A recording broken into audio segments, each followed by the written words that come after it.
I'm making a pasta bake for dinner tonight. I'm actually going to put some bacon, pasta and chicken in there. Cook my pasta, my bacon, chicken's happening over here. I'm actually doing 2 lots of these trays today. Both trays are now done. We've got the pasta, the bacon and chicken. Next we just need to put the sauce and some cheese on top.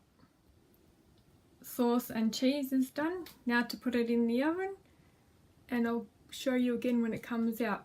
I've never actually used Lego sauce before, so it's going to be interesting to see if it tastes any good.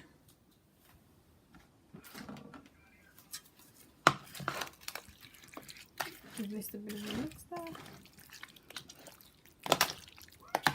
And